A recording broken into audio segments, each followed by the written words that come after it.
समय के प्रारंभ में परब्रह्म के दो भाग हुए, पुरुष और प्रकृति। पुरुष ने अपने आप को तीन भागों में विभाजित किया, सृजन करता ब्रह्मा, वहन करता विष्णु और विलीन करता मैं।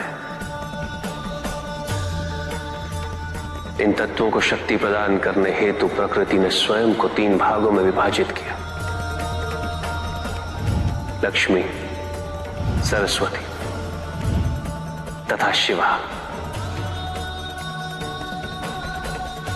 इन तीनों शक्तियों के तीन तीन रूप बने, जो तीनों प्रकार से सृजन, वहन और हरण का कार्यभार संभालते। इनके ये 9 रूप ही 9 दुर्गा हैं।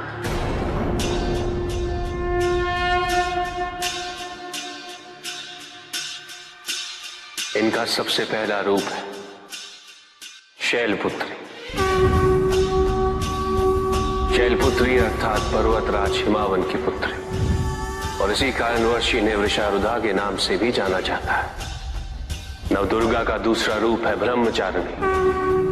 ब्रह्म अर्थात तपस्या, चारिणी अर्थात आचरण करने वाले।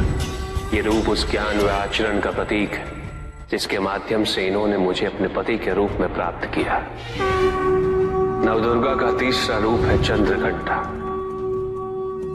मस्तक पे घंटे के आकार में आधा चंद्र। ये रूप अत्यंत शांतिदायक और कल्याणकारी है।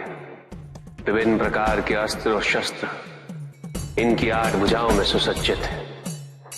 इनका तीसरा नेत्र सदैव खुला रहता है। यह है नवदुर्गा का चौथा रूप। इनकी मंद मंद हंसी से संसार का जन्म संभव होता है, और इसी कारणवश इसे कुष्मांडा के नाम से जाना जाता है। अष्टभुजा, शस्त्रधारिणी, व्याघ्रवाहिनी, हिरण्यवर्णा।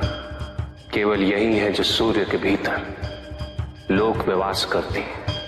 10 दिशाएं इन्हीं से आलोकित है। जिनकी कृपा से मूर्ता विज्ञान सागर में परिवर्तित हो जाती है, वो है स्कंद माता। नवदुर्गा का 5वां रूप सिंह वाहिनी, और इनकी उपासना द्वारा मोक्ष का मार्ग सुलभ होता है। जिस रूप में इन्होंने महिषासुर का वध किया वो कात्यायनी कहलाता है। इनकी आराधना करने से अर्थ, धर्म, काम और मोक्ष फलों की प्राप्ति होती है। ये रूप कालरात्रि रूप कहलाता है। एक हाथ में लोहे का कांटा और एक में खड़ग, जिनका आशीष शुभों का कर्ता और कारक है। ये अंधकार का विनाश करती हैं। इनकी आराधना करने से असुरी शक्तियां भी भयभीत हो जाती। ये इनका महागौरी रूप है। श्वेत वर्ण, श्वेत वस्त्रों से सुसज्जित, चतुर्भुज, त्रिशूलधारी, तालवाद्य धारण करने वाली ये इस रूप में अपने उपासकों को अभयदान देती। मां दुर्गा का 9वां रूप सिद्धदात्री कहलाता है। अनिमा, महिमा, गरिमा, लघिमा, प्राप्ति, प्रकम्य, अश्वित्व, वशित्व। ये 8 सिद्धियां केवल इन्हीं की कृपा से प्राप्त हो सकती है। मेरा अर्धनारीश्वर रूप इनके सिद्धदात्री रूप की ही देन है।